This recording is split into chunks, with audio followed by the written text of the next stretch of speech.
Shriram computer शिक्षा केन्द्र को आमे आपनको स्वागत करुचु। कंप्यूटर शिक्षा वर्तमान और भविष्य पाई बहुत आवश्यक।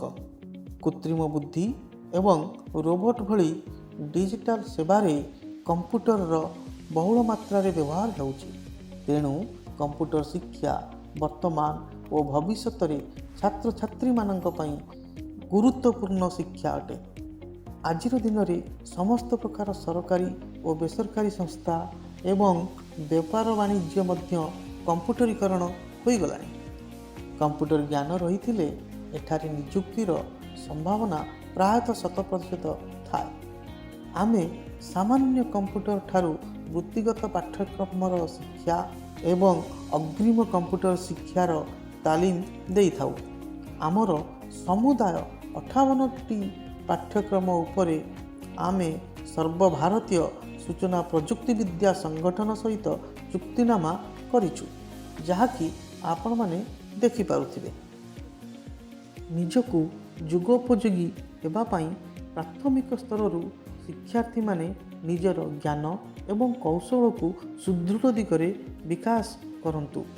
उत्तम शिक्षा ग्रहण करिबा शिक्षार्थी माननकु प्रेरणा और आत्मविश्वास हासिल करिबारे साहाय्य करिथाय। विभिन्न कंप्यूटर शिक्षा पाई आम शिक्षा केन्द्र रे निजर नाम लिखांतु एवं गणना प्रक्रिया रे निजकु एक सक्रिय भूमिका रे रखंतु तथा गणना संप्रदाय रे एक सक्रिय भूमिका नियंतु। प्राथमिक गणना रे जातीय स्तर रे स्वीकृति प्राप्त प्रमाणपत्र ग्रहण करंतु। आपण मानक सेवारे आमे एक दशंधि धरी कंप्यूटर शिक्षार सेवा जोगाई देइअछु।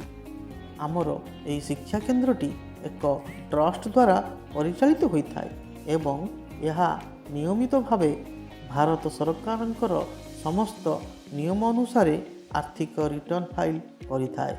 यार समस्त प्रकार डॉक्यूमेंट आपण माने परदारे देखि पारुथिबे, जेपरिक trust registration certificate, current IT return, authentication certificate इत्यादि इत्यादि। अधिक जानिबा पई आम सहित जोगाजोग करंतु।